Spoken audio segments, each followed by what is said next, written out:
It's a major win for Doug Ford and the Ontario Progressive Conservatives sailing into a third majority government after asking voters for a clear mandate to fight back against U.S. President Donald Trump and potential tariffs.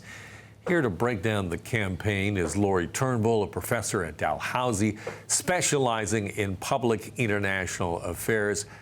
Lori, let's talk about Donald Trump. How much of an impact did Trump have on this campaign? I think it was significant in the sense that this was the issue that Doug Ford wanted to have this campaign about.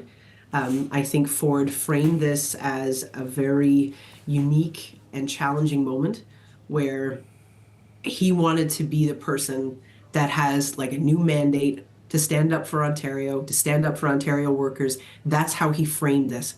I think the opposition parties really tried to punch through on other kinds of issues like healthcare, like education, like the state of things in Ontario. Whereas Doug Ford, I think, wanted to make this more about an outward-looking sort of thing where the province is under some kind of threat because of the threats that Trump is making toward Canada. He didn't get, I think, as many seats as he wanted, but let's be honest, he got a third majority. That's sure what he wanted.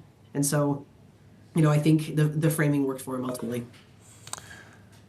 When we look forward now, and we have obviously a third majority government, and as you mentioned, he's slightly fewer seats than he received the last time around, but this is another majority. I mean, what different do you expect? What kind of different, if any, direction do you see from the Ford government in the early going?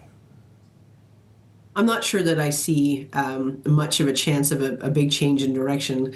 I never really bought the argument that he needed a new mandate anyway. There was nothing wrong with the mandate he had. And the next election wasn't scheduled for over a year from now. So I don't think we're going to see a major change in communication from Ford. I don't think there's going to be a major change in priorities or anything like that. What's lying ahead, I think, is difficult to discern at this point because we don't know what Trump is going to do, and we don't really know what motivates what he does. It seems like one day there are tariffs, next day, no, we're going to take a break on, we're going to take a pause from that, we're going to be excused from that for a while. Who knows? And so I think we can expect that Doug Ford will continue to be taking up that space in a leadership role for the Federation, particularly as the Feds are still kind of looking around, right? Like the Liberals are still sorting out their leadership issue and will be in a federal election sooner rather than later, I would expect. Let's turn to the Ontario Liberals who are claiming silver linings, saying 30% of the popular vote, plus a return to official party status. Those are big wins, but of course, Leader Bonnie Crombie didn't win a seat. What do you see in the future for Crombie and the Liberals? So I think those things are significant. 30% of the popular vote, that's nothing to sneeze at. Getting up to official party status, which they had lost before, that gives them more resources. It lets them build up again. And it's really hard to do that when you don't have party status.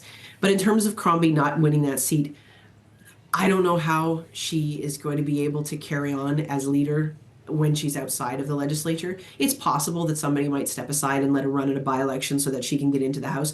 But it's also possible they don't want to take the risk of doing that, because that could blow up in their face if the Liberals end up losing the seat in a by-election. I'm not, who knows? I think it's really difficult for the Liberals to face the possibility of another leadership selection process so soon, especially since, like, the last time, Stephen Del Duca didn't win his seat either, which was why they ended up in the leadership process that chose Bonnie Crombie. So it seems like the party is very much still under development. They still have a lot of work to do in terms of really solidifying themselves, but fair enough. The 30% of the popular vote and the official party status, though, those are very silver linings. They should be happy with that.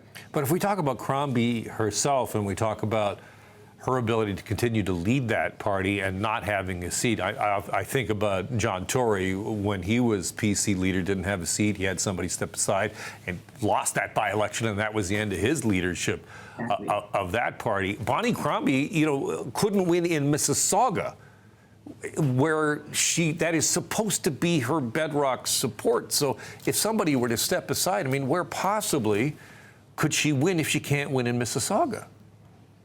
Well, that's it. It's a huge risk. It's a huge risk. Like I don't think the party, if that happened, if you're in this cycle where you're shopping the leader around trying to find a seat, that is the last thing you want to be doing.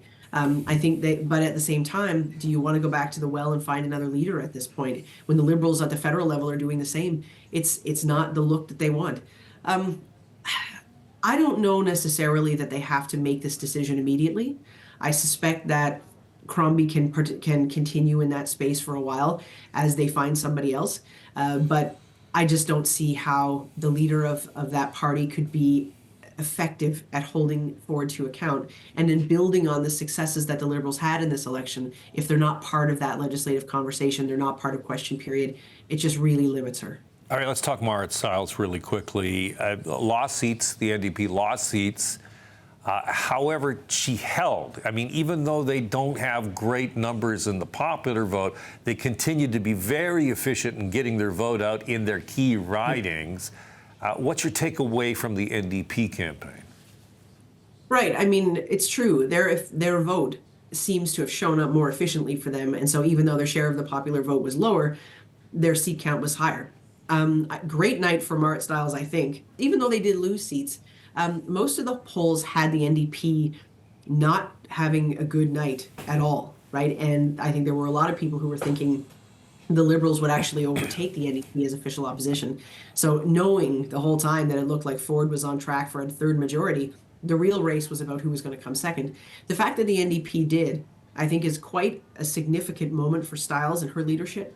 It gives her certainly a strong place to grow from, particularly because the federal NDP, by all accounts, are doing so poorly. I think there was a worry that Jagmeet Singh would be a ballot drag for Stiles, but it turned out I don't think that was the case. Lori Turnbull, always great to talk with you. Thank you so much.